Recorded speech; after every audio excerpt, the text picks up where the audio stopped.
پاکستان کے اصل دشمن کون؟ وطن عزیز پاکستان مختلف مسائل میں گھرا ہوا ہے۔ اندرونی و بیرونی دشمنوں سے وطن عزیز کو خطرات لاحق ہیں۔ کچھ کھلے دشمن ہیں اور کچھ ان کے اعلی کار جو پاکستان میں ہی رہتے ہیں مگر دشمنوں کے ایجنڈے پر کاربند ہیں۔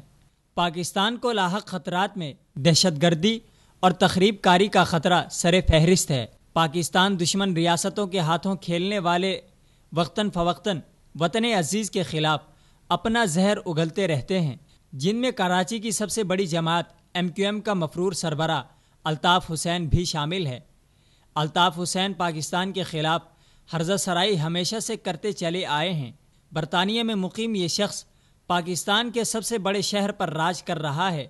الطاف حسین بھارتی ایجنسی را کی معاونت سے پاکستان میں قتل و غارت اور دہشت گردی کا بازار سرگرم کیے ہوئے ہے۔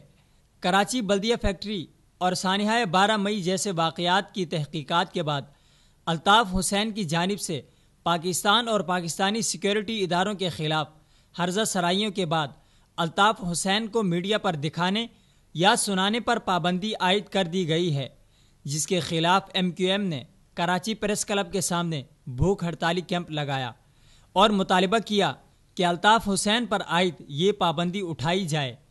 اس ہڑتالی کیمپ سے الطاف حسین نے ٹیلی فونی خطاب کرتے ہوئے وطن عزیز پاکستان کو معاذ اللہ دنیا بھر کے لیے ناسور اور دہشت گردی کا سینٹر قرار دیا اور پاکستان کے خلاف بدترین نعرے بازی کی گئی۔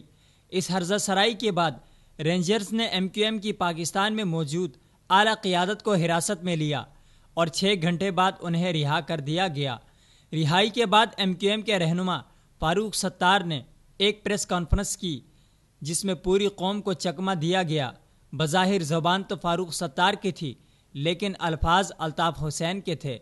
الطاف حسین کو ذہنی مریض قرار دے کر پاکستان کے خلاف مغلظات کو ذہنی دباؤ کا شاخسانہ قرار دیا گیا اور اس بیان کی مذمت کی گئی، اور اسی روز الطاف حسین کی جانب سے معافی نامہ بھی سامنے آ گیا اور معافی مانگنے کی اگلی صبح یعنی 24 اگست 2016 کو امریکہ میں پارٹی ورکروں سے خطاب میں الطاف حسین نے ایک دفعہ پھر وطن عزیز پاکستان پر شدید تنقید کی اور پاکستان کو توڑنے کے لیے ایران، امریکہ اور بھارت حتیٰ کہ اسرائیل سے بھی مدد طلب کر لی۔ الطاف حسین نے جن ممالک کا نام لیا ان کے ملک دشمنی سے کون واقف نہ ہوگا؟ امریکہ کی پاکستان میں مداخلت، بھارت اور ایران کی بلوچستان اور قبائل میں دہشت گردی کا فروغ اور ملک میں فرقہ واریت پھیلانا دوستی میں تو ہرگز نہیں ہو رہا۔ ان تمام ممالک کا پاکستان کو دہشت گردی، فرقہ واریت اور فساد پھیلانے میں سب سے اہم کردار ہے، جن میں سب سے زیادہ کردار بھارت اور ایران کا ہے، جنہوں نے مختلف زاویوں اور بہانوں سے پاکستانی سرزمین پر قتل و غارت کا سامان پیدا کیا، جس کے لیے اپنے کرائے کے ایجنٹ استعمال کیے، جس کی سب سے بڑی مثال کلبھوشن یادو اور عزیر بلوچ ہیں، جنہوں نے اقرار کیا ہے کہ ایران اور بھارت کی ملی بھگت سے وہ پاکستان میں قتل و غارت، دہشت گردی، فرقہ واریت اور علیحدگی پسند تنظیموں کو سپورٹ کر رہے ہیں۔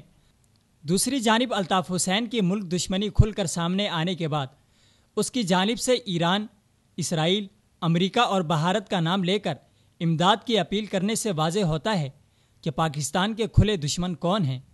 قومی سلامتی اداروں کو اپنے ہی ملک میں رہ کر اغیار کی زبان بولنے والوں اور ان کے سرپرستوں کو لگام ڈالنے کی ضرورت ہے تاکہ وطن عزیز کے ہر دشمن پر یہ واضح ہو کہ پاکستان ایک خود مختار اور پائیدار ریاست ہے جو اپنے نظریاتی اور جغرافیائی حدود کی حفاظت کرنا بخوبی جانتی ہے۔ ملک دشمنوں سے کسی بھی قسم کی رعایت برتنا اس مٹی سے بے وفائی ہوگی۔